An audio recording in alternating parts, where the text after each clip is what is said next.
All right, Tuesday night, time for Raj. Raj from RSF 49ers is in the house. It's Tuesday night. It's Packers week. It's time to talk a little Niner football.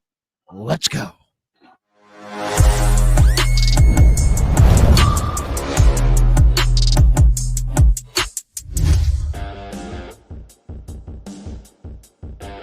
All right, we get it rolling on the Krug Show Tuesday night, 8:32 West Coast, 11:32 East Coast. Hope everybody's having a great night, great day.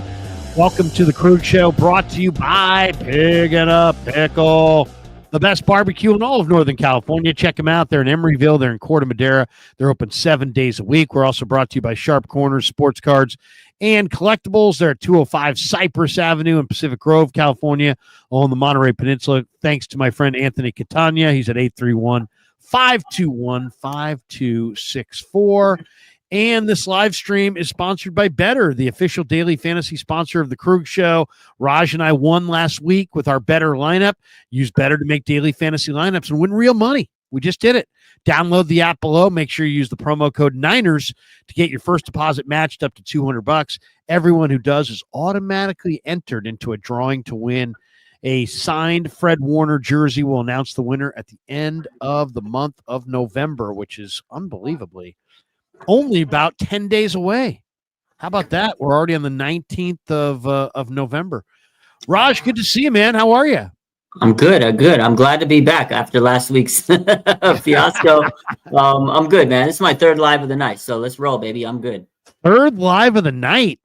Yeah. Man, you're all over the place tonight. Yeah, busy guy tonight. What other lives have you done today? So I do my weekly show with one of my friends from Instagram on Tuesdays. It's Uncovered NFL. My buddy Jake, Gotcha. big Packers guy, but he runs like an all sports page. We do that.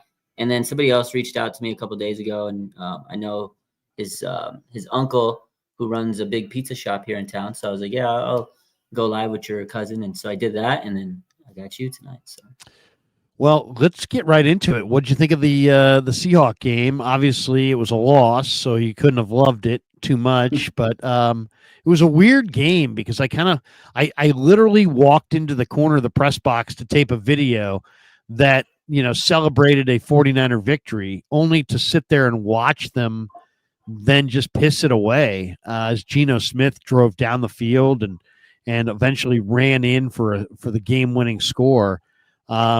Very weird vibe Sunday. What was your takeaway from the game? Yeah, I'm sick of that game. I'm still so irritated that the Niners lost that game because every single week when the Niners lose, it's because they let teams hang around. And what did they do? They let the Seahawks hang around. They can't finish drives. They can't score touchdowns in the red zone. It's the same issues that they've had all season long. Nothing new. It's just a bunch of same small issues, penalties. The defense let down at the end because they were tired, and no Bosa, which me and you mentioned all offseason. You should have got an edge rusher. How many times did we sit here in the offseason say, get another edge rusher, get another edge rusher? They didn't do it. So, Larry, I'm irritated that they lost that game. That's my overall takeaway. It's I feel kind of like it's too bad because it's like, individual efforts get forgotten when you lose. And Jauan Jennings' catch on third down, where he carried 3 Seattle Seahawks for the first down, was one of the best plays of the year. One of the greatest plays of the year. They threw it to him short of the sticks. They needed a first down. He had 3 defenders all over him, and he just said, you know what? I'm the big dog up in this beast, and I'm going to carry you guys 4 or 5 yards down the field. And he did, and JJ, 10 catches on 11 targets for 91 yards and a touchdown. I just, he's got the heart of a champion. He shows up and plays huge. In a lot of ways, he's one of their best players. He doesn't get credit for it, but Jauan Jennings is about as tough as they come, and he refused to talk to the media at his locker. And to me, I thought it was a very selfless thing. A lot of times guys think about themselves when they beg out of the post-game media, but this guy was basically like, hey, man, I don't want to talk positively about what I did when we just lost the game. So he just said, "Hey, I don't want to do this." And the Niner PR people tried to convince him to do it, but he was like, "No, I'm not having it. I'm not talking." And he didn't talk. And good for him. I would say good for him, just because it was going to be, "Hey, Juwan, you guys lost, but man, you were awesome." And he's not. He is a guy who shows up to win, Yeah. and if they don't win, he's not happy, no matter what he did. Yeah. I respect that.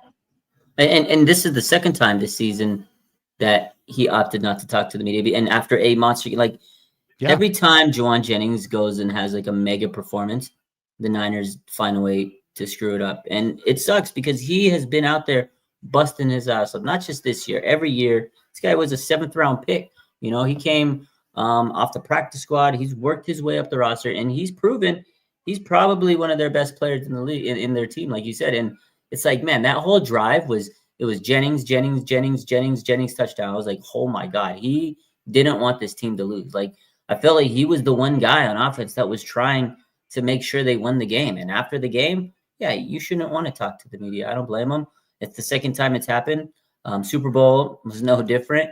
I feel bad for guys like him. And it's kind of telling that the Niners, they're just relying on like one guy on each side of the offense. Because on the opposite side of the ballgame, you had Nick Bosa, who was tearing it up. He was killing Geno Smith, playing through a hip and oblique injury. You could tell he was mustering it through, but he was having a game.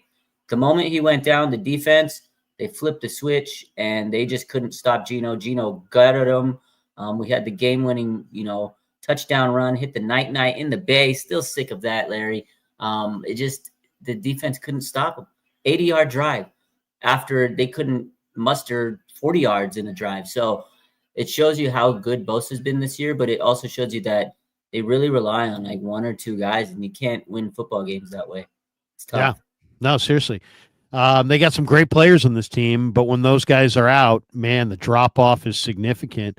91 yards, 10 catches for JJ and a touchdown. Pro Football Focus graded him as the highest graded 49er offensive player. D. Winters got the highest grade overall, but 82.1 overall grade for Jennings.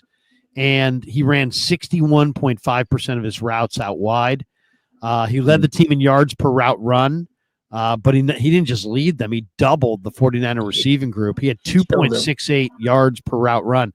No other 49er player was near even 1 yard for the game. 7 of his catches, Raj, went for first downs. And over the last 2 weeks, JJ's got 17 catches on 22 targets. He's on pace for his first 1,000-yard season of his career. He's sitting at 588 receiving yards. He's one of the best players on the team. There's just no question about it. He just doesn't get the credit. I know. He's the $30 million receiver, $30 million. I tweeted that the other day. He's the guy that should deserve the big money because he plays with heart. He blocks. He catches. 1,000-yard receiver this year. I hope he gets it. I hope he gets that. Yeah. Now let's go to your Twitter.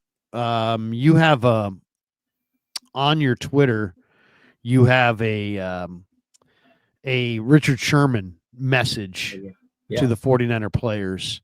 Yeah. So we're going to go to that right now. Let's see if I can find it. There it is. Okay. So this is Richard Sherman from earlier. And I will share the screen on this one, and you guys can take a look at this, and we'll listen to Dick Sherman talking his piece. Here it is. Here we go. Little Richard Sherman. And this is on the Richard Sherman podcast. Here he is. Well, Richard, you were a team captain in San Francisco. You've seen and been in numerous big-time games. This season is not over for San Francisco, not yet. They still are more than capable of winning this division. What would you tell the locker room if you were still playing with the team, to try to uplift their spirits out there? Is there anything you would say to try to hype them up? Yeah. I mean, I'm not hyping them up, but I'll be totally honest with them. We'd lock the door. Hey, coaches, y'all leave. And we'd say, hey, how much y'all want it? Like, if y'all want to go home in January, let's end this meeting now. Let's go home, start to pack up, book our vacations, and call it a year.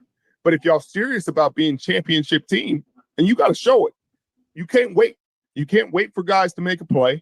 You can't wait for guys to to show up and save you. Every single person, 53 guys, have to think the game is on them. It's on your performance. And not, oh man, I wonder if Christian's going to play well today and we're going to win. Like, no, you have to be the star. You have to take responsibility for this team's win. You can't depend on anybody else. Everybody has to play with that sense of urgency. The rent is god dang due. The rent's due. You got to play like the rents do. And if you're not playing like the rents do, you're getting evicted and we going home. So if you don't care about going home and you don't care about winning championship, fold it in. But I don't think they got those guys. I don't think they got guys that's going to fold it in. So you need to play like the rents do. Richard, you got me motivated to run through a brick wall. So I believe in the San Francisco 49ers, and I think they have those leaders that have been in those situations before ready to go. And like you said, losing a Super Bowl cannot be easy, but for them to still be in this divisional race. And at the end of the day, they got the Arizona Cardinals the last game of the season. Well, Richard, Raj, what do you think? Are the Niners going to play like the rents do, as Richard Sherman says they need to? Or are they going to pack it in and say, you know what, there's just a lot of adversity this year. It just ain't our year. I mean, if they're serious about making a run, he's right. They got to play like the rent is due. And it starts on Sunday. And this is it. This is the make or break game of their season. They're 5-5. You lose this game, it's pretty much done in the books. He's right. They have to come out with the focus. You can't sit there and wait and say, oh, well, this guy, we might get Greenlaw back. No, this is it. They got to go out there and play like the season's on the line, because the season really is on the line, Larry, this weekend. You lose this game, you go down to maybe a 13% chance to make the playoffs. I don't even think it's a realistic shot if you lose to the Packers, because it's not only, a loss, but it's an NFC game. You need to stay afloat in the NFC. The division's pretty, a tight race, but you can't afford losses like this down the stretch. Maybe they can afford a loss to the Bills, but other than that, the Niners need to win out. And Sherman's right. If they're a serious team, they need to come out and play firing on all cylinders. This is it. They got to play like this is the last game of the year, the Super Bowl. If there's no urgency, there's not going to be urgency the rest of the year. It's over. What do you think, though? Do you think they're gonna come out and play with urgency, or do you think I think they are? I mean, this is the make or break. This is it, man. If this is your season on the line, and you're the 49ers, you're absolutely coming out with everything you can. They're gonna have to play, and I think they will. I think they're gonna play with backs against the wall. I mean, this is what I expect them. They've been to the Super Bowl. They've been to the NFC Championship. I expect them to come out and play like it's all on the line here. And if they don't, we got some soul searching, but I think I'm expecting them this Sunday to come out. They say they're pissed. De'Amon Lenore this morning was on KNBR, and he says, "Hey, we're pissed off." Kyle Shanahan yesterday in the weekly conference meeting, he says we're pissed off. They're saying all that stuff. They're pissed off. If they're pissed off, they're coming out this Sunday pissed off. So we need to see it on Sunday. It's time. I mean, you guess what? You blew some games. You threw some games away that you should have won. Now you got to win a couple games that you should lose. And Green Bay just gave up 5.5 yards a carry to Chicago. And they got to fire. They absolutely got to fire. Let's share the screen on this one. Mike Pereira was on KNBR earlier today, and this is just maddening. I mean, this thing is just absolutely maddening.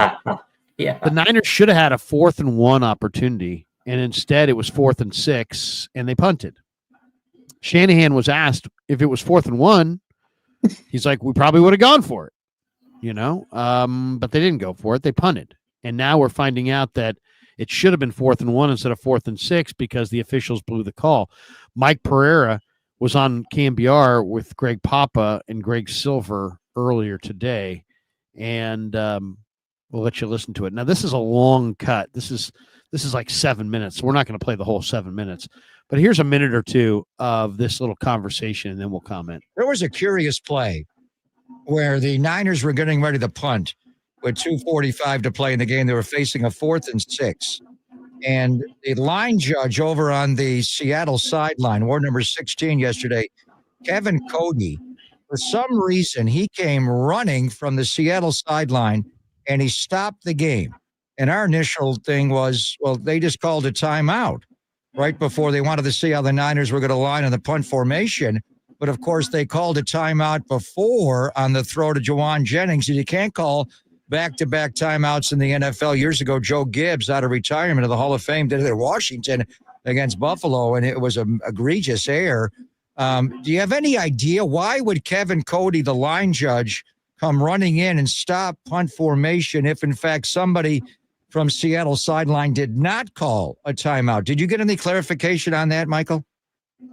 Yeah, I did. And, when it happened, I was kind of in the same mode. What did he do? I mean, we didn't have a shot, what's called the all-22, where you see all 22 players in one shot. There's also an all-29, which means that you see all 22 players and the 7 officials.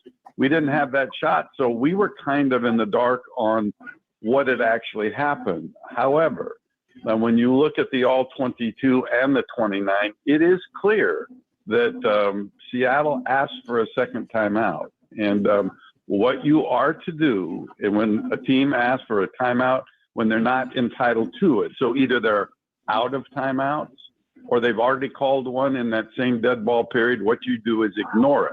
Now, it didn't get ignored. It got granted. All right. So what does the rule is? It's the National Football League. Then it is incumbent on the 7 players and replay that can get involved in penalty enforcements to at least say, hey, that make sure that they knew it was the second timeout and that is a foul.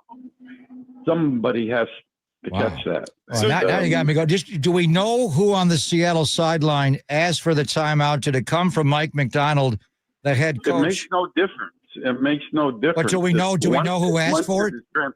Well, no, I don't know. I didn't see. I just confirmed that it was a coach that asked for it. That's all that I confirmed when they were looking at it back in New York. But they couldn't tell from the all 29 which it was. But once it's granted, it's a foul, period. So it's that's you get with all the missed face masks that we have seemed to have had. You can sometimes see how that happens. When I ran the program, I never expected perfection when it came to judgment. I expected perfection when it came to rules. And the minute that the 2 timeouts in the same dead ball period, which is what we had here, or as I said before, if they were out of timeout. So not one that the league can be very happy about. And me as a 49er well, fan, wait a minute. I mean, so Kevin Cody, the line judge, comes running in and he stops it. And then he goes and talks to Brad Rogers, the Whitehead, and they go over and talk to Mike McDonald. I mean, was it a cover-up in that situation? I mean, well, why did he grant him the timeout? And where is the recourse to rescind the timeout? Well, look, it can the ball's about ready to be snapped. Okay. All right. Well, we've got the general gist of it here. Yeah. This is unfreaking believable. I mean, if you really think about this, this is unfreaking believable. Let's talk about this for a second. This was 3rd and 11 on the 47-yard line. Purdy goes to Jennings for 5 yards. They call a timeout. It's 4th and 6. The Niners come out to punt. They call another timeout. And that should have been 4th and 1 from the 36-yard line. Instead, it was 4th and 6 from the Seahawks 41-yard line. And because it was 4th and 6, the Niners punted. If it's 4th and 1, they probably can go quarterback sneak. If they go quarterback sneak, they have a first down with 2 minutes and 45 seconds left in the game, and they win the game. They win the game. Or if they give it back to Seattle, they probably don't give it back to them until inside the 2-minute warning. Yeah. And Geno's 13-yard run at the end came with 12 seconds left on the clock. So, I mean, obviously they would have hurried it up. So you can't say, well, they for sure would have beaten Seattle. But I mean, that's a major fucking fuck up. That is a major fuck up. I mean, seriously, the 49ers may miss the playoffs. Guys may lose their jobs. This was one of the biggest calls of the day. And they're consulting with McDonald on the other sideline, I'd love to have heard that conversation. What did they say to him? I mean, what exactly did they say to him? Hey, by the way, you just called 2 timeouts. We probably should call a penalty on you, but we're not going to. I mean, what are we talking about? And mob schools like excuses. This is a major call in the game. If it's 4th and 1 from the 36, you quarterback sneak it, you win the game. Yeah. I mean, at the end of the day, yes, you could sit here and say it's excuses. There's other reasons why you lost, blah, blah, blah. This could have changed the whole complexion of the game, because had the 49ers went for it on 4th and 1, which, I mean, then you have to ask yourself, do you think they'd go for it? Kyle said they would. I believe they would. 4th and 1, it's a big spot. You go for it. If you get a first down, you probably have a higher opportunity to win that game. Better. I mean, they went from like a 90% chance to win, and then they had to punt it, and we saw Geno, and then boom, they lost the game. So, and look at the game, Raj. That opportunity, because you saw the defense was letting Geno run up and down him once Bosa was out. If you can keep that ball away from him, you probably have a chance to win that game. And that was so frustrating that when I saw that today, I was like, are you fucking kidding me? How the hell did it just shows you how inept, how bad the refs are in the NFL. It's not just for the 49ers. It's across the league. These refs have been so piss poor. And it sucks because they decide a lot of these games. It's not just been the Niner games. I've seen so many games that have been decided by just horrible calls by the refs. Like, this is their job. Get it right. It's like people slam Moody, right? Do your job. Kick the field goal. The refs, you have one job to make sure the rules are, followed every week. And they just seem to fail on a weekly basis. It's sickening, man. That I'm not going to blame the loss on this call, but it definitely was a factor. Well, okay, I understand. Okay, we all understand there's a lot of factors that go into the game, and it's weak to blame officials' calls, period. But this isn't just a judgment call that just didn't go the Niners' way. This was a call, a call that's on the books. This is a rule that was ignored in the biggest moment of the game. That the loss, if the Niners had won that game, they have a 66% chance of making the playoffs. They now have a 32% chance of making the playoffs. That was a big fucking call. A huge call. I mean, the NFL has no problem when, reviewing the film and saying, Fred Warner, we're going to take $11,000 out of your pocket. Nick Bosa, we're going to take $11,000 out of your pocket because of what you did. How much money are you going to take out of the NFL's pocket for that one? I mean, what if the 49ers don't make the playoffs? I mean, that call very well could have cost the 49ers the playoffs. We'll see. We'll see how it goes. At the end of the day, again, the refs have screwed up so many calls this year in the NFL league-wide, and it sucks, man. They need to be held accountable. I think you're right that the refs at some point need to be held accountable for their screw-up, because that sucks. Okay, the game's over, and then the next day, oh, by the way, that's what sucks about this, because you hear like stuff 2 days later. Oh, the refs missed the call. It would have been this. Well, why are we hearing about it after the fact when it should have been decided at that moment? Like, that's why you pause the games. That's why you have these timeouts. That's why you review it to get it right, and you still don't get the call right. It's like as a fan, you're like, okay, what does that do for me when you admit it that you were wrong? After the game, it's already over. The decision's over. You lost the game. What's that do to me as a fan? Like, what am I supposed to do with that information other than be pissed off, Yeah. KC's like, explain the other 4 losses to non-winning teams. I'm not KC. How stupid are you? I'm not saying that the 49ers should have a perfect record if it wasn't for the officials. I'm not even saying that the 49ers losses are in any way illegitimate. They're all legitimate. You're right. They're a flawed team this year. They've lost games that they shouldn't have lost. Separate that. That's totally a separate argument from this. This is a call that was screwed up in the game that literally cost them probably the game. And maybe it will cost them a playoff appearance. So it's actually kind of a huge freaking deal. And to me, it's unbelievable that you have and I guess my question would be this: how much do you blame the Niners? Well, How that's much the do other you question. blame the Niners? How much do you now? Obviously, they didn't screw up the call. The officials screwed up the call. But how much do you blame the Niners for not getting in the face of the officials and telling them, "Hey, you screwed up this call. This is the call." Did they know the rule, or did they get caught like they got caught in overtime in Yeah, the Super I was just gonna say, kind of knowing the rules, but not really, and not really questioning it, and not really challenging the officials. And I don't know. Shanahan looked like he was.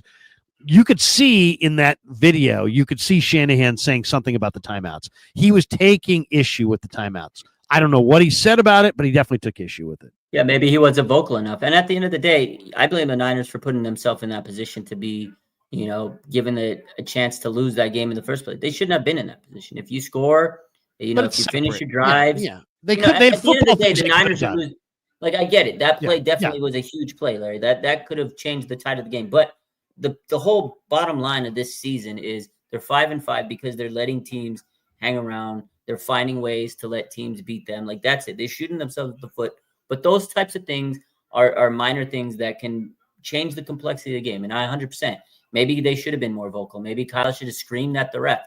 Throw a challenge flag, whatever you got to do. Do something to get some attention, because that was a huge play. And like Kyle said, he goes, "Oh yeah, I would have ran a play and went for it." So say something. You need to have that opportunity. So I don't know how vocal he was. I mean, you never know what's going on the sidelines. You don't know what they're saying.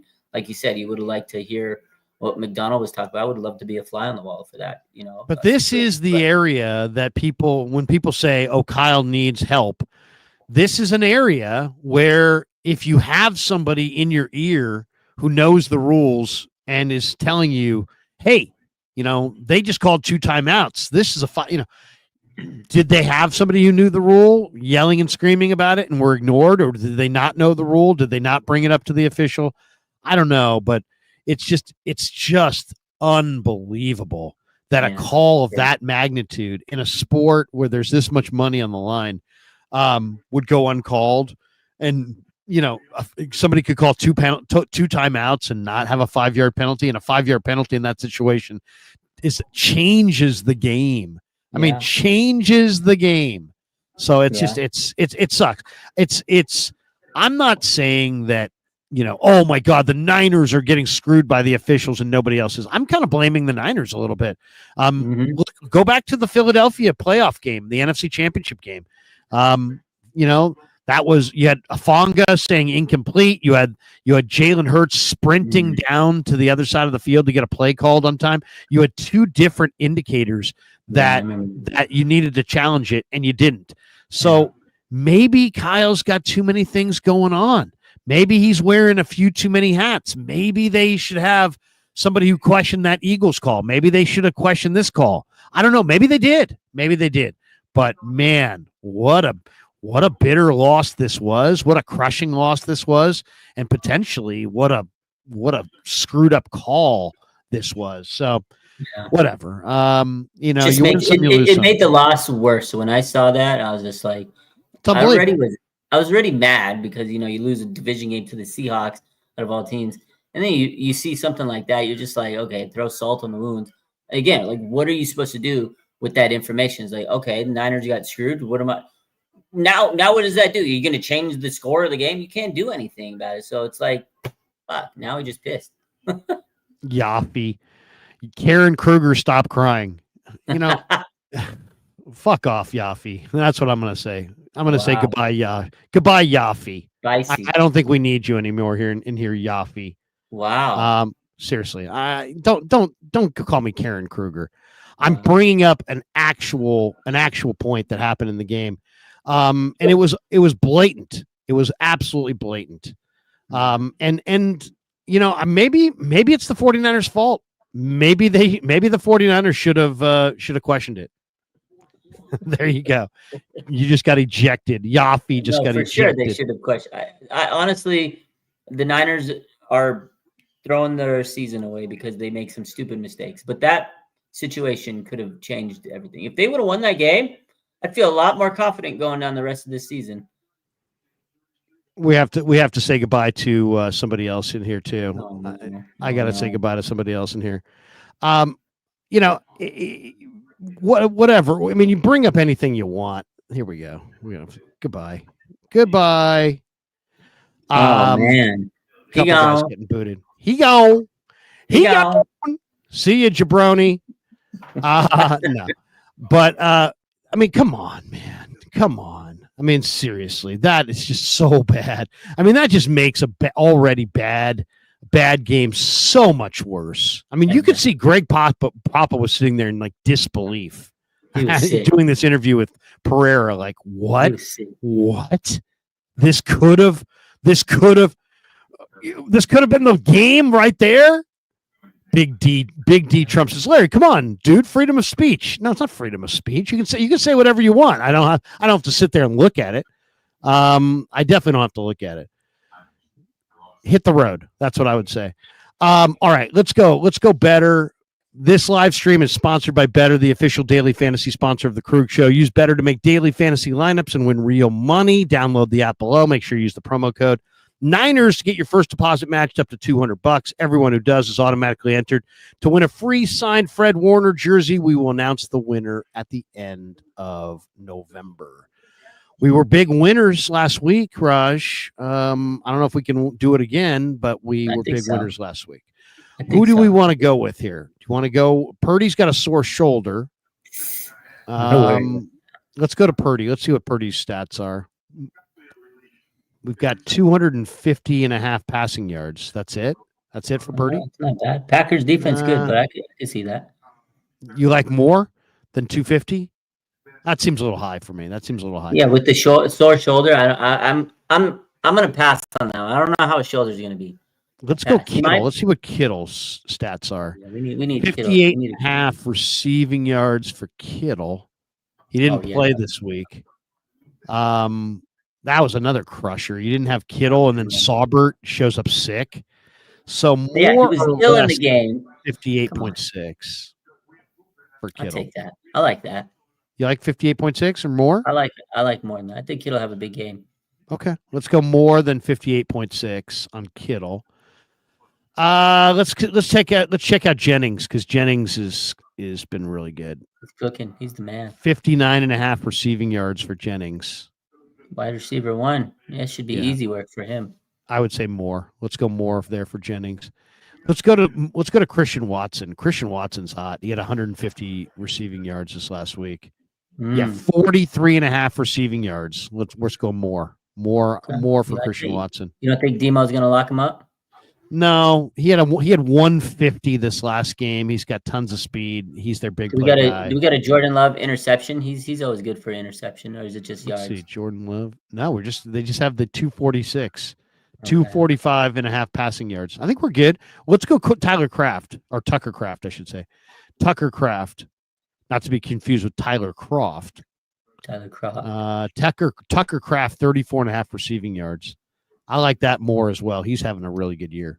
Yeah, and if he's lined up against Devondre Campbell, that's easy money for him. Yeah, I mean, my gun, that's free money. All right, let's see what we got. That's free money.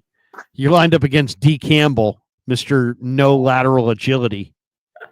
I think, Campbell. What can I say? Bad, dude. All right, so let's see. We got Kittle over 58 and a half receiving yards. Jennings more than 59 and a half receiving yards. Watson more than 43 and a half receiving yards. Kraft more than 34 and a half receiving yards. No, we're good. Let's go with that. We got 2 each. And let's wager. Let's put in our amount. We're going to wager 10.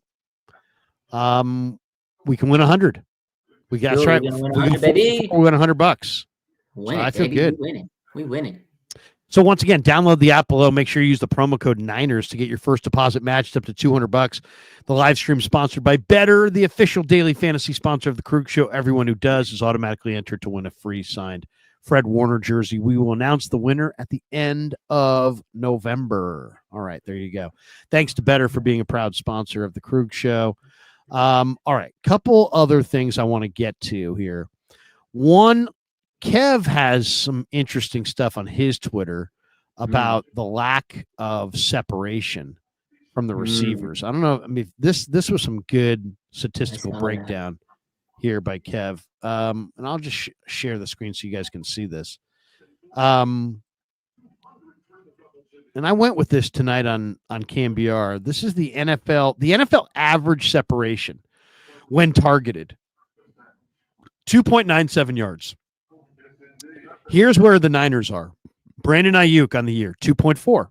Deebo Samuel, 2.6. JJ, 2.5. Pearsall, 2.2. And he was like 1.4 or something in his 2 targets against Seattle. He was even worse. So all the 49ers receivers. So people are saying, well, I've heard a couple people say, I'm so tired of hearing people talk about the 49ers receivers and the separation. Well, people are talking about it because it's a story. People are talking about it because it's a legitimate issue. When the NFL average is 2.97, and the Niners were leading the NFL a year ago in yards after the catch and run after the catch. This year, they're at the bottom, near the bottom of the league, and none of their receivers are getting any separation. 2.4, 2.6, 2.5, 2.2. I mean, and what do those guys have in common? They're all pretty fucking slow. Yeah. And that's a slow group of wide receivers there. There's not a 4-3 guy in the bunch. Pearsall runs 4.4 for the stopwatch, but I'd question whether he's that fast watching him on the field. Jennings ran 4.76, so he's really slow. Deebo, whatever he ran, he's not nearly as fast as he was when he came out. That's clear. He can't even get 2 yards on an end around. And Brandon Ayuk's out for the year, but he wasn't looking all that good, and definitely didn't look as fast this year as last year. So there you go. There's the issue. They don't get separation because none of their guys separate. None of their guys have speed. They didn't add a speed receiver at the deadline. I talked about Tutu Atwell. Tutu Atwell would have changed their fortunes dramatically. They have Cowing and Garendo. And guess what? It's time for them to use Cowing and Garendo.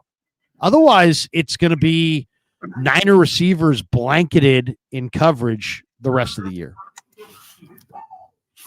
No, you're right. And the thing is, I know they're slow. I know they can't get, past the press coverage off the line, and that's been an issue for these guys. And they get banged up. A guy like Deebo, he's dealt with pneumonia. He's been banged up, and his separation has been bad. He's leading the team in separation, which is not great when you see those numbers. Jennings is amazing, but he's not getting big separation numbers. Now the thing is, sometimes if you watch the film, these guys are open. It's just not getting the ball because sometimes, Larry, they don't have enough time. I think it's a combination of not enough time. Sometimes Brock doesn't have that time from the O-line, and then sometimes I feel that obviously they're not separating. They're not able to beat the man coverage, so that's a stressful part of it. But I think it's a combination of those things. Sometimes the play calling is weird. Like, I don't see them doing the checkdowns a lot this year. Play action is not working. It's just a multitude of factors. But bottom line, you're right, Larry. A lot of them are just slow. And Cowing's got a concussion. So that's not right. good. So, just use Garendo. Put him outside. Who can? Since you're just using most of the deep ball guys in the league are not big-time receivers. They're just running off the coverage. So use Garendo outside and let him run off the coverage. Why is that so complicated? Why is that so difficult? Why is that wrinkle why are they so unable to come up with any kind of creative wrinkle that creates space? Where's the creative wrinkle that has gotten Cowing or Garendo on the field so that they can impact the game? I want to sit there and be like, yeah, they're creative, but if you have 2 guys who run sub 4.4 and you don't get them on the field, what are we doing? What exactly is the game plan if you're not going to put your speed out there on the field? I don't get it. I don't get it. Very frustrating. Demo Lenore went on KMBR. He says, everyone's pissed off. Every game that we've lost this year, we've been leading in the 4th. There's this urgency now. It's time to come together and just put teams to bed when we have it. Ain't no such as bad weather, just soft people. Last time I went to Green Bay, I won. So what do you think? I love Lenore, man. He will speak his truth. He will give you his opinion. I don't know. Is it too late? If the Niners could flip a switch and play with more urgency, man, if they should have flipped that switch 3 weeks ago. I don't know. At this point, it might be too late. Is it too late? Right. What do you think? It might be too late. I mean, I love his tenacity. I love that he talks and he tries to back it up. And, Lenore, now he's got the big bucks. He wants to speak like a leader. And I respect that out of him. But if you're just now saying that there's an urgency now, it's too late. You should have said this 3, 4. You should have said this weeks ago, Larry. Like, if you're just now saying there's an urgency, that's too late. But hopefully they've had this sentiment longer than just this week. But yeah, like I said, this is it. Season on the line, honestly, Larry, against the Packers. If the 49ers lose this game, it doesn't matter how urgent the rest of these games are. They can't expect to make the playoffs by losing this game against Green Bay. You got to win. This is a must-win game. Are they getting the Packers at the right time? The Packers are 7-3, but they're coming off a game where they needed a last-second blocked field goal to beat the Bears at Soldier. The Bears ran for 5.3 a carry.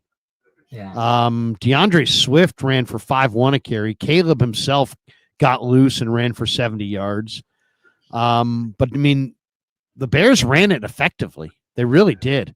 And the Bears offense, which has been bad, really showed up and played well in this game. What do you think? Are they catching Green Bay at the right time, or was that just a division game on the road? And you know what? The Niners are going to get a much tougher, better Green Bay team on Sunday. I mean, I think part of it is a division matchup. Obviously, those games always are a little closer than a standard game. But, the Bears running up and down that field was surprising to me, and because the Packers have a great defense. They did shut them out of the red zone, and they didn't let them score much, and it came down to a last, second type of the game. So it was a down-to-the-wire game. Packers escaped. That's what I said in that game. It's not that they won. They escaped that game. And I feel like maybe the Packers were looking ahead. Maybe it was a trap game because they were looking ahead to the Niners. Niners have had their number. I think this is a perfect opportunity for the Niners to get a win against a team that's kind of fragile right now. They almost lost. This is tough games of the season. Jordan Love, if there's any, again, silver lining in this game, Jordan Love is susceptible to turnovers we mentioned earlier. I think they can get to him. I think they can cause some turnovers. I think they can, take advantage of that. The Niners have to be aggressive. They got to show they're the bullies. I think that's one thing the Niners have got away from, like their identity of being this like aggressive, hit you in the mouth team that the other teams are scared of. I don't think teams are scared of the Niners. And this is a perfect opportunity to show that we are bullies. We're stronger than you, because if not, Packers are a very tough physical team. And if they don't assert themselves, Larry, the Packers are going to come out and be the bullies in this one. I think what's going to happen is the Packers are going to make Warner and Campbell cover. In this last game against Seattle completed 9 for 9 against Warner and Campbell. 9 for 9. That's just too easy. And Warner only had 3 tackles all day. They really need to be better. I would bench Campbell for Winters. It would infuriate Campbell because he's, that would embarrass him too, because he's going up against his former team. Yeah. Revenge but game. You know what? Who gives a shit? I mean, play your best players. I don't give a shit about offending anybody. I really don't. Play your best fucking players. D. Winters had your highest PFF grade. He played 10 goddamn snaps. Play your best fucking players, please. It's not that complicated. Campbell stinks. He has no lateral agility. I don't care if it's goddamn homecoming for him. I don't give a shit. Put your best players on the field. If you lose this game, you are done. So enough, going with your second best player or your third best player. It's like, come on, put your best players on the field. You're not one of the better teams in the NFL, but you're really not one of the better teams in the NFL if you're going to play your second best player at every position. Don't play your second best player. Play your best player. That would be my message to Sorensen. Sorensen doesn't seem like he either it's not his call, or he doesn't get it, or he's just trying to say whatever he needs to say to get through these press conferences, but he doesn't inspire any confidence at all. He doesn't have that energy. Like, he doesn't have that like tenacity. I don't even think they showed him on the sidelines other than maybe once or twice this season. It's after a bad play. Like, I get it. He's a new DC, and we've had new DCs. Like, Salah was a new guy when he came up, and D'Amico, but they just seem to have more passion for the game than Sorensen. I don't know. I think, however the season ends, whether it's good or bad, you got to move on from him. And I think you need an established, like, really veteran, bona fide defensive coordinator. I just don't think Sorensen's the guy. You're right. Sometimes he doesn't make the right calls on the best players. He lets people kind of linger that probably shouldn't be there. Campbell's the great example. Play your younger guys. They have talent. Let them develop. It's just frustrating to watch this defense because they have so much talent, but they're not playing as talented as they are. You know what I mean? Like, they're not playing at the level that we expect them to play. You got Fred Warner. Man's let up a catch almost every play the last 30 targets. It's crazy. And Fred Warner is having to make up for the poor play of Devondre Campbell. And I think he's trying to also make up for the fact they don't have Dre Greenlaw. And it sucks because, okay, imagine Dre Greenlaw comes back. They expect him to come back to practice next week. Now, if the Niners season is kind of dwindling and they lose these next two games, like, is it even worth bringing Dre Greenlaw back after a major injury? Like, would you want to risk him getting hurt? It's a tough. There's a lot of questions. It's unfortunate that this defense hasn't played at the level they wanted to, but there have been stretches where the defense is like, okay, they're making plays, and then they get tired, and then a player gets hurt, and then the offense can't help them out. So, I don't know. It's a multitude of factors in that sense, but they cave. I mean, they cave at the most inopportune times. They're sixth in total defense. They're eighth against the run, eighth against the pass, sixth most interceptions in the game, but they're 14th in sacks with 26, and they're 16th in points allowed because they're not good in the red zone. Yeah. And in what really sucks about this defense is that they don't answer the bell in the fourth quarter. The 49er defense has allowed points in every fourth quarter in all 10 games this season. Last year under Steve Wilkes, they held opponents scoreless in the fourth quarter in 11 games. 11 games they held teams scoreless in the fourth quarter. Teams have scored points in the fourth quarter in every game this year. Yeah, it's crazy because if you look at what happened, they got rid of Wilkes. Kyle was soured on him, and they said he's the reason.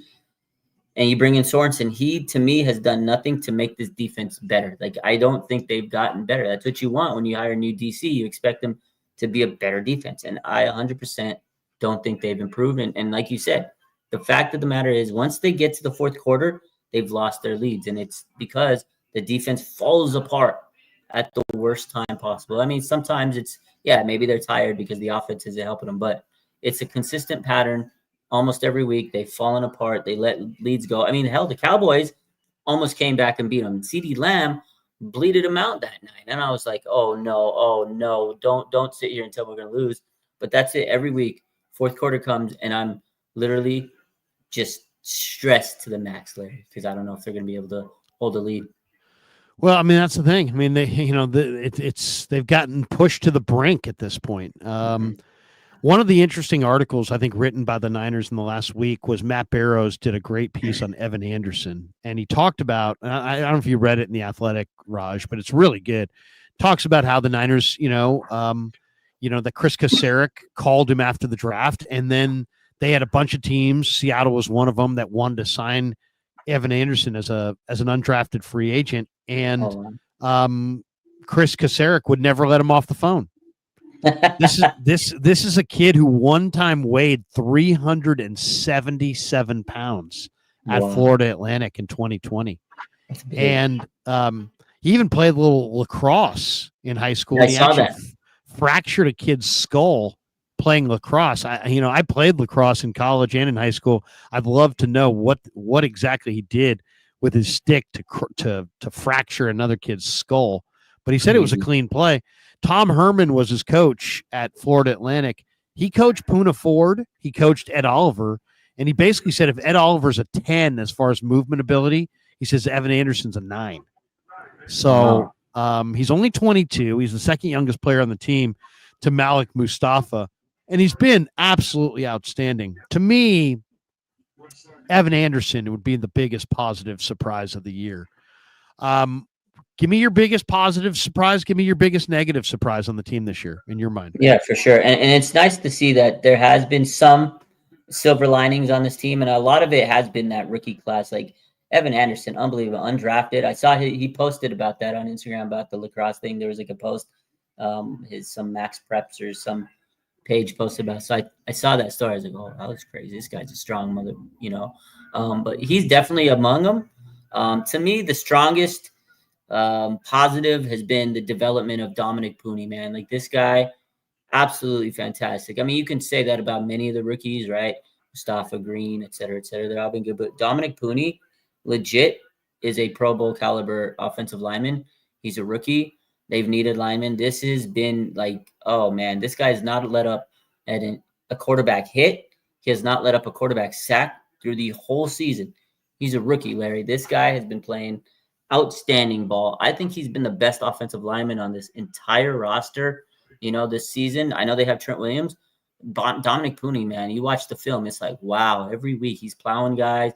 He's playing great in run blocking. He's being really good in pass protection, as we noticed. No sacks, no QB hits. Fantastic. I love the fact that they got this guy and they hit on him. And yeah, he's a future just star with the Niners at offensive line. They needed a guy like this. And to me, Pooney has been that guy. So yeah, he to me Pooney's the biggest great positive. One. That's a great one. He's been a plug and play guy. I'll put Anderson over Pooney just because Pooney was a 3rd-round pick. Yeah. And sure. Not that I had super high expectations, but I had more expectations for Pooney than I had for Anderson. I had absolutely no expectations of Anderson. I shouldn't say none. I actually had pretty high expectations once they gave him $280,000 guaranteed, because that's far and away more than they've ever given any undrafted rookie free agent. Yeah. So Anderson to me is the positive surprise. Give me your negative surprise. Who's been somebody that you're like, you know what? I was hoping for this and I'm getting that. Yeah, for sure. I agree with you. Evan Anderson, undrafted. That's definitely a huge surprise. There's a couple of them, Larry. There's a couple of them. I'm going to go with the guy that I thought was going to have a just big second-year leap, be a star kind of maybe Pro Bowl caliber player. I just haven't seen that out of him.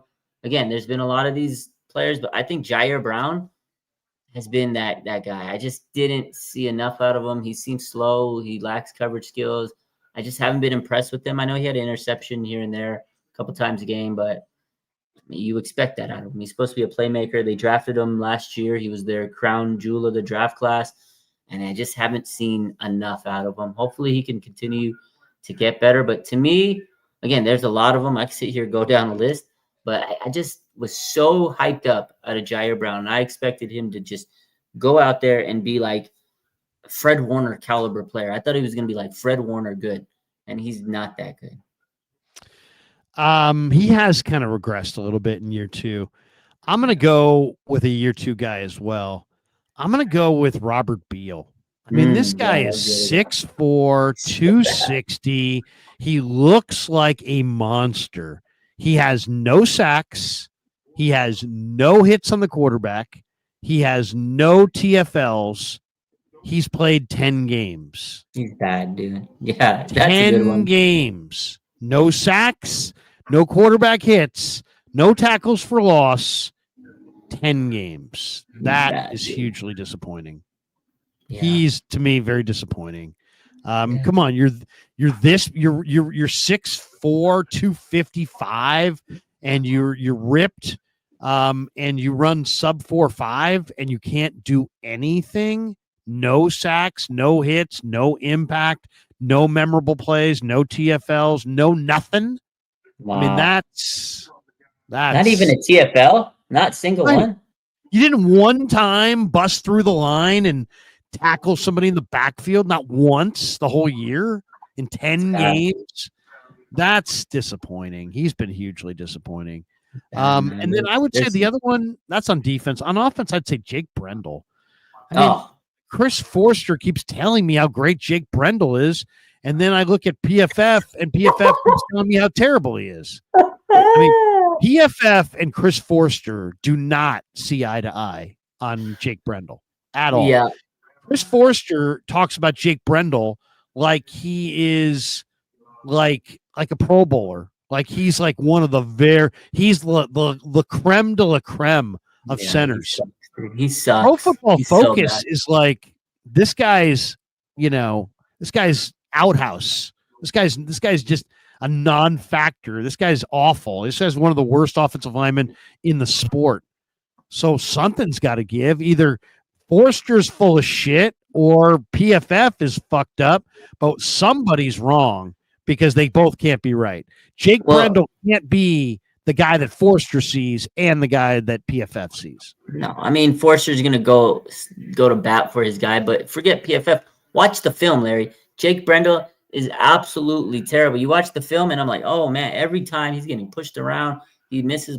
Jake Brendel is bad. He is not it. I think he's definitely one of the biggest negative spots, but I didn't expect much out of him. I know in the offseason, I just wasn't high on Brendel. I mean, I get it. Good for him. He's a journeyman that became a starter, but I did not think he was starting caliber. I was worried coming into the season saying, I don't want Jake Brendel to be the starting center. We had him last year. He wasn't great. What's it going to change this year? All of a sudden, he's going to be great in his second year as a starter. He's 31 years old. He's a journeyman, and he got a job because he stuck around and they needed a center. So definitely a negative spot. But to me, the biggest negative spot on offense is Brandon Ayuk. You know, I know he had the injury. It's unfortunate, but yeah, this season it was a bad season for him. The offseason contract, everything. He came in, he didn't look good when he did, and now he's out for the season. It was just horrible year for him. Who knows when he's coming back, Larry, because it's ACL, MCL, meniscus. That was pretty much the biggest negative because now you have, as we mentioned earlier, guys that can't separate. It's been tough on the receiver group. Debo's not looking great. You know, Jennings has been the star receiver.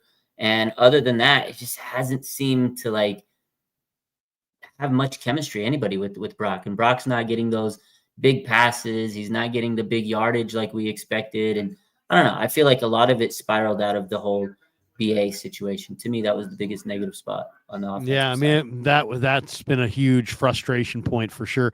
Bozzy Mian says, we drafted Drake Nugent. Either put Feliciano in at center or let's try out Drake Nugent. Demote Brendel. Yeah, I mean, seriously, I get the feeling that Drake Nugent is going to be pretty good. I get the feeling that Feliciano or Drake Nugent might be upgrades on Brendel. But if you never ever try to put anybody else out there, I mean, I don't know what game they're watching. They're not watching the same game I'm watching. The game I'm watching, Brendel's getting ricocheted around and guys. I mean, he just looks bad. He just looks really bad. But they love him. They absolutely love him. They love him. I wish somebody would love me the way that the Niners love Jake Brendel. Yeah. Come on. All right. Yeah. I mean, seriously. Kev put this one, or this is on Kev's Twitter. This is Baldy sharing his thoughts on Sorensen. So we're going to play this here. I'm going to share the screen. Let's see. Here we go. Here it is. Here's Baldy on the radio this morning on the FM talking about Nick Sorensen. Here it is. You think they should have maybe blitzed more because Greg Olsen was on the broadcast. He said, man, one blitz here. And Nick Bosa, he was on the field, Seattle averaged 3.3 yards a play. He left the game early third quarter, Baldy. Seattle started averaging 6 yards a play. So without your premier pass rusher, Leonard Floyd's obviously going to get the attention on the other side.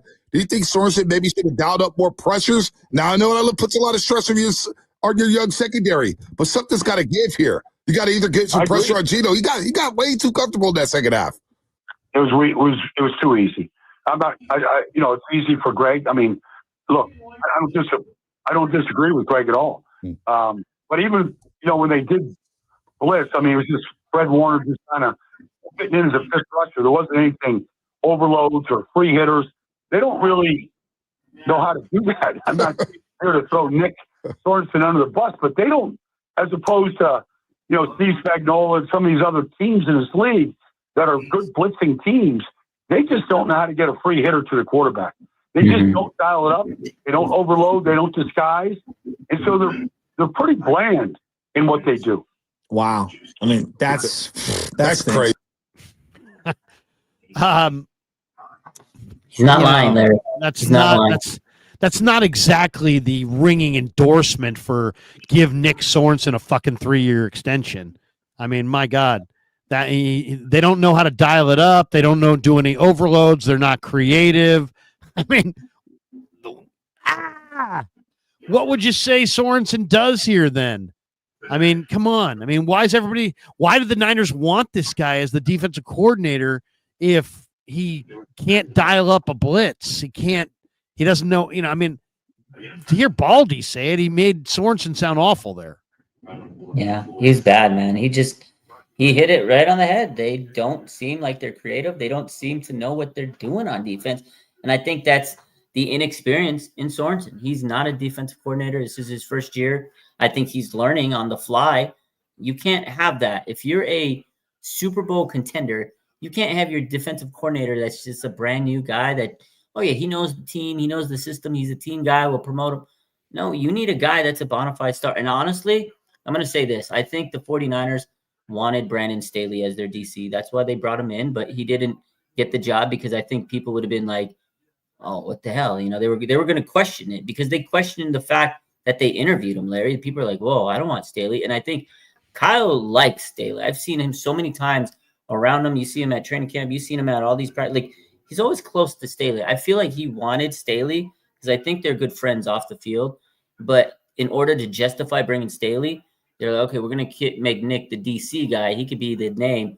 I just really think they wanted Staley, but they would have got a backlash from fans in the league. So in order to make that happen, they're like, oh, yeah, we'll have Sorensen as the DC guy. So I don't know. And again, he's a new defensive coordinator. You can't have that. If you're a Super Bowl team, you can't just have a guy learning the ropes as your DC. It doesn't work. That's why I think they're lost and confused. This guy has no clue on what he's doing. Sorensen needs to go. I'm not going to push back on that at all. I mean, I'm just not. I don't like the answers he gives me. I felt like Wilkes had more answers for the questions last year than Sorensen has this year. When you ask Sorensen a tough question, he just filibusters on some point and then just stops talking and it doesn't really address it. I know Warner likes him, but I need more than that. Cares. You need more than a friend. Yeah, you need a good coach. I need a good coach. I don't care if they're your friends. Shanahan needs a star defensive coordinator. He needs a defensive coordinator that he doesn't have to ever deal with. He can just be like, you know what, this guy's running my D. That's why Belichick made sense. That's why Spags makes sense. I'd love to know what the Niners offered those guys as far as dollar compensation, because go pay somebody who's great to be your defensive coordinator, and go find somebody who's proven. And at this point, it just seems like as soon as Bosa went out, I mean, I could tell you, okay, Nick's going out. You've been doing a lot of, you've been leaning on your front four to get it done, but now Nick's going out. So now you can't really lean on your front four as much as you have when Nick was in the game, right? That makes sense. Mm-hmm. Did they send a bunch of exotics? No. And then when it was clear that Yatir Gross-Matos was cooked and he had nothing left, they brought Demo Lenore off the edge on the second to last play of the game and asked Devondre Campbell to cover Jackson Smith and the Jigba in the flat. And he, of course, couldn't cover him. And then he came back and missed the tackle. And it's like, dude, what are you thinking that you would? I realize Yatir Gross-Matos had nothing, and so you had to dial up some pressure somewhere. But you're gonna send a pressure that essentially gets Jackson Smith and the Jigba in a one-on-one with Devondre Campbell. And what do you think? What do you think Gino did? He went right to JSN, right to him, as he should. Sorensen's an amateur, bro. He's an amateur. He's a new again. He's a first-time DC, and it's showing. It's showing so blatantly. Like, he doesn't know how to mix people up. He doesn't know how to use his talent. He has some great talent on that defense, but he's not utilizing it right. To put Devondre Campbell on JSN, you deserve to lose that. Seriously. And then you leave Campbell on the field. when Gino starts running, he's got a 10-yard gap between him and Gino. That was Get sick, anywhere Larry. close to Gino. Nowhere close to Gino. And Winters runs well, and he got 10 snaps, and he was the highest graded player on the defense according to PFF. Sick. But no. Legend has it, Larry, that Campbell Devondre time. Campbell's still out there trying to run him down. He's still out there trying to run him down. That's the last time I heard. That's how. I mean, come on. Come on, man. Ridiculous. Absolutely ridiculous that this guy's out there. Joke, bro. All right, two last ones. Isaac Yadam. He says, in my mind, we're still a great team. What's going on there? Or is that just a guy who was in New Orleans last year who's just happy to be here? We're still a great team. A great team. You're 5-5. I mean, he's probably comparing it to his experience. Yeah, maybe he's right. Oh, we're a good team. Also, he's a player that's going to say great things because maybe he doesn't want to get his spot cut on the depth chart because he did get some more playing time these last couple of weeks. So he's probably got to say the right things. He's not going to throw the team under the bus. You know, he's a guy that came in on the offseason. He's not like Lenore, who's going to keep it 100 and say, no, we suck. We need to win every game. Everything's a must-win game. Like, you got certain players that are allowed to say what they want to say and keep it 100. But, you know, I think Yadam doesn't have that respect to go out there and say, oh, yeah, we suck. And, of course, he's going to say they're a great team. But I think if he would have said anything else, he might lose some reps out there. All right, last one. Let's talk about today on Niners Nightly on KMBR. I brought up, it seems like people are jumping off the Purdy and Shanahan bandwagon. Mm-hmm. You know, one guy's like, hey, I love Brock Purdy, but I don't want to pay him $60 million. I don't care if it's the going rate or not. That's too much for anybody who's not named Mahomes. And he says, I would try to slow play the extension and maybe explore alternative quarterbacks because this guy doesn't want to pay Purdy $60 million. There's other people that are turning on Kyle Shanahan and feel like, you know, Shanahan needs to be fired. I probably got 20 comments on the post game Sunday night about Shanahan needs to be fired.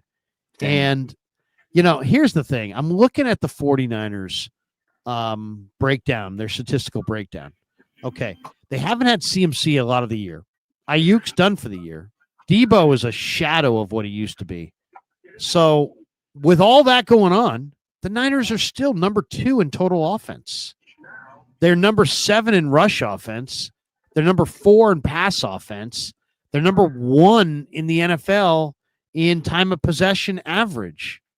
So, when Shanahan was hired, I mean, if you look at the Niners from 2022, 2020 points per drive, they were second in an explosive play rate. The 49ers, I think issues are more personnel related. But I mean, a lot of people want to hold Shanahan's feet to the fire. They've been in the NFC Championship game in 4 of the last 5 years. He's 8-4 in the playoffs. He's been to 2 Super Bowls. People say he's never won a big game. By definition, he's won 2 NFC Championship games. He's gone to Super Bowls with 2 different quarterbacks, neither of which many people feel is any good. So it's like, if you don't think Purdy's good, then isn't Shanahan really pretty amazing? Because nobody really thinks Jimmy's any good. And Shanahan went to a Super Bowl with both those guys. Now, he didn't win it, but where are you, Raj, with Kyle and Brock? Is Brock the guy long-term? Is Kyle the guy long-term? Are you having second thoughts about Brock's contract? Are you having second thoughts about Kyle in any way because of the struggles this year? Where are you with the central figures in the Niner organization, the head coach and the quarterback? Yeah, good question, because that's what everybody was talking about this weekend. And you're right. A lot of people want to get rid of Kyle. A lot of people are soured on Brock. I think Brock's played good this season. A lot of injuries on the team. The offensive line, as we mentioned, has not been up to par. I feel like Brock's had to do more on his own. I feel like he's playing good. I don't want to lose Brock. I think he is the franchise quarterback as long as Kyle's there. And I think you always tie a quarterback to a coach, because let's say, for example, they do get rid of Kyle. Maybe a new coach isn't going to want to have Brock. So I think that's going to be the duo. They're locked together. I like Brock. I want him to stick around. I don't think he'll get $60 million. Not that I don't think he's, earning that money, but I just think that his rate right now is maybe between 40 to 50. I don't think he's going to get $60 million. Not that he's not good, but I just think that the way his play has been this year, I think they can justify saying, hey, we'll pay you 40 to 50, and he'll take that. Like, I don't think he's going to want to take the 60. He's a humble guy, and I think he understands like 40 to 50 is good for this team. It'll help him out. But also, too, I think he's still going to earn a little bit more if he wants to get 60 million. If they go on a run and win 5 or 7 in a row and make the playoffs, and it's because of play by Brock Purdy, yeah, guess what? Maybe he will earn that 60. But I think right now, 60 is a little bit of a stretch. He's played 3 years. He's been good. He's been, a solid player. He's won games. I don't think he could justify 60 yet. Kyle Shanahan, a lot of people are upset because he gets to the end and then he chokes right in the playoffs. And a lot of people hold out against him, and rightfully so. I think Kyle definitely still has to prove he can win a big game. Now, if he were to get fired today, tomorrow, he'd find a job in an instant. He's a good coach. People would line up. He won't last on the unemployment line too long. But I think there has to come a point where he needs to take a look in the mirror. The Niners need to look in the mirror. I think he's got himself at least another year with the team. If they don't make the playoffs this year, I think he's earned that. I think he's bought enough time because he has taken this team to multiple NFC championships, Super Bowl, etc. He's built this roster up from the ground. He took over a terrible team. And I think he has one more year to at least prove himself. Now, let's say next year he has a healthy team. He has a squad. You get a bunch of offseason players, and then they still crap the bed. Then I think we have to have that conversation. But I think he's done enough, Larry, in his time here to at least have bought himself maybe one more year where he's not, being fired this offseason. So I know a lot of fans aren't going to like that, but I think Kyle has done enough. He's, won a lot of games. Again, teams would want to have Kyle as their head coach. And then it comes to the question of, if you get rid of him, who is it? I know Ben Johnson's the name around all the leagues in the NFL. Oh, he's the guy. But if you do get rid of Kyle, it has to be in the offseason, and you're going to have a very, very high candidate search because this is the 49ers. We want Super Bowls. We want championships. I think it's still a knee-jerk reaction to get rid of Kyle, although, I feel like his creativity's lost a bit of zest. He's not as creative as he once was. Maybe he needs some help. It's not just because he's a bad coach. I think maybe he needs to take a little pressure, a little bit of food off his plate, maybe get an OC and see if that helps. And I think he absolutely needs a defensive coordinator that's, like you said, somebody that you don't have to kind of help and coddle and develop. He needs a proven DC, and he needs his team to be healthy. So we'll see. King of the Nerds says Kyle and Brock aren't the problem. The weak roster is. I don't know if the roster's weak. I just think it's depleted. It's not quite the roster that it was a couple years ago. And I think it's regressed. I think they've regressed. The personnel has regressed. The offensive line's got a couple holes. The receivers don't separate. McCaffrey's been out for the year. For much of the year, I should say. The D-line doesn't have near the depth. You took out an all-pro type player in Greenlaw at linebacker. You replaced him with a real issue in Campbell. They don't really have a free safety, and they've got some young DBs. And then they've been a circus on special teams and really bad in the red zone. So you put all those things together, and despite some really good play on both sides of the ball at times, it equates to 500 and 5-5. Let's hit the supers, and then we'll jet. Cecil Music says, like Krug says, though, this team lacks speed. Yeah, they definitely lack speed. Too much, as Krug is right, our receivers look slow as heck.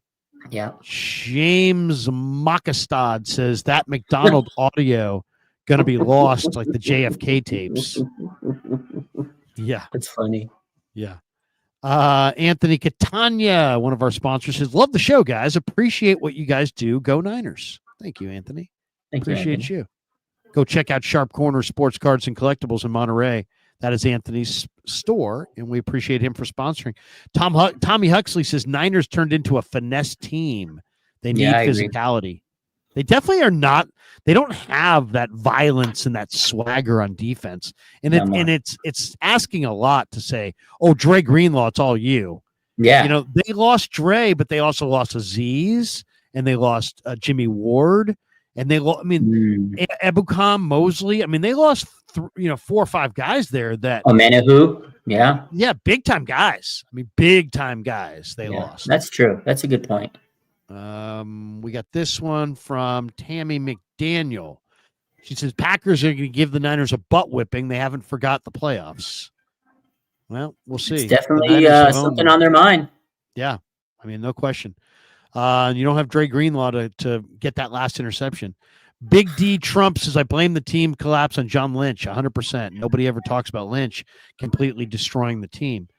They had a really nice draft, but I think the swing and the misses, and I don't know if I could put it on Lynch exclusively, but the swings and misses in round one, and then the decision to kind of couple that with, really depleting your depth to go after Hargrave. I don't think the Hargrave move was a I think that was an ill-advised move on the tail end of missing on 7-1s. If they had greater depth, I think that would have been a much better deal, even though Hargrave was kind of disappointing. But the fact that that you had to deplete your depth on defense after missing on all those ones, I don't think that was the right call. Yeah, no, it's true. I mean, I love Lynch. I think he's done some really good things, but he's had his fair share of misses because he was a first-time GM. He's made some mistakes. Solomon Thomas passing up on some quarterbacks there. Some of the free agent signings, and then getting rid of DeForest Buckner was, a big miss. And then he's missed in the first round, but he's had some really great hits, CMC and et cetera, et cetera. You can kind of balance it out and make a list of what he did right, what he did wrong. I think he's done more right than wrong, but yeah, I mean, he's definitely made some mistakes here and there. Yeah. Niner Gang says, Larry, can you ask Kyle why he doesn't play the best players? Something tells me he'll view that as, combative. Kyle, quick question here. Why don't you play the best players? And then you'll go viral like the Grant Cohn clip last week. What do you mean? So I don't know if you saw it. So yeah, I saw it. Grant, I was there. He asked a couple weeks ago. Remember, there was the question about the audibles, Brock Purdy. You don't understand. You don't understand. You got understand. Kyle was like, "Didn't I answer your question? Didn't you get to write about it in your little article there? Didn't I give you?" I was like, "Oh, he went off on him. He got mad." So it went viral. The clip, obviously, I posted it. So if you get yelled at, we were going to be posted. Oh, Kyle Shanahan rips Larry Krueger. Yeah, seriously. I kind of would like to avoid that if possible. Please do. Just it's not my favorite thing. You don't want to end up on my social media feed getting ripped up, man. Who's this super from? What'd you say? Dixie out in the 209 says, "Great show, guys. Thank you for the insight." Thank you. It's like Angel Reese. Yes, that does look like Angel Reese. And just people saying, "Who's Angel Reese?" Yeah, it's WNBA. You got to be super hardcore sports fan to know that one. 49er_throwback says, Jake Brendel is one of the worst players I've ever seen. Which players would you move off from? 49ers have to focus on the trenches in next year's draft. Who would I move off of? I think I would move off of Debo. Yeah, I know you do. I would probably move off of Ronnie Bell. Yeah, I would move off of Jake. I would move off of all the tight ends not named Kittle and Pline. Yeah, they suck. I would move off of the quarterbacks behind Brock. I'd move off of Juszczyk for sure. I like Juszczyk, but I'd move off of him. I'd move off of Beal. Goodbye, Beal. Yeah. I'd move off of Givens. Seen enough there. Okay. I'd move off of Campbell and Flanagan Fowles for better, faster linebackers. I would probably move off of it's hard to say other than that. Maybe Jake Moody if he doesn't pick it up in the second half. What about Hufanga? You bringing back Hufanga next year or no? No. What about Charvarius Ward? You going to bring him back? No, not bringing back Charvarius either. But not because I don't like Charvarius. Just for sure. He's going to be expensive. Charvarius and I love Hufanga. I think both those guys are really good. I wouldn't bring him back just because I don't think I can afford him. Okay, makes sense. Let's see. We got this one from Blood Moon. This is Jeff Ulbrich or Saleh reunion. What DCs are out there? If Ulbrich doesn't get the Jets job, head coaching job, he could be a good candidate. Saleh could be a good candidate. Yeah, those two guys would be great. Heck, if Belichick doesn't get the Jacksonville gig, he's out there. I don't know. There's and then there's like guys like, who's a really hot name right now who has been here before and might be the guy that I would go to hire is Jeff Hafley, who's doing a pretty good job. He's in Green Bay. They lead the league in takeaways, I believe. Jeff Hafley was a pretty good football coach here, and he was a pretty good coach at Ohio State before that. I think he's a pretty good name. To me, a guy like Hafley might be a nice new defensive coordinator a year from now. I do think they'll switch it out. Like it. Family fun just says, hey, single. Nice. Head to the strip club. There you go. Micah Cervantes says, I'm not a fire Kyle guy, but the idea of Spags as head coach and Matt Nagy as an assistant head coach OC is interesting if for some reason we move off of Kyle. I would be very interested in Spags. I don't know about Nagy. Nagy wasn't a very good coach, and I kind of wonder. Yeah, but Spags. See, here's the thing: if you could get Spags and a terrific young offensive coach that you liked, and that's only if Kyle decides, hey, you know what, I need a sabbatical. I mean, he looks like hell. I mean, he really does. He looks like he's aged horribly. He's weathered. He just looks like he's been through the ringer, Mm-hmm. And I don't know. Maybe he's fatigued. Maybe he needs a year off. Maybe he needs a reset. I don't know, but he definitely looks tired. He definitely looks like he's been through a lot. All right. We got this one from Family and Fun. He says, Brock will take team-friendly deal, 3 years, $120 million. It's not a bad deal for Brock. Yeah, I mean, I'd take that. $40 Last million. pick in the draft. It's a good $40 deal million a year. I mean, my guess is he's probably going to get 45. 45 I think so. to 50. I think 40 to 50, somewhere around there. But a lot of people think he's going to get even more. That he's going to get like 60. Some people still think he's 60 mil. I don't think he's getting 60 mil, Larry.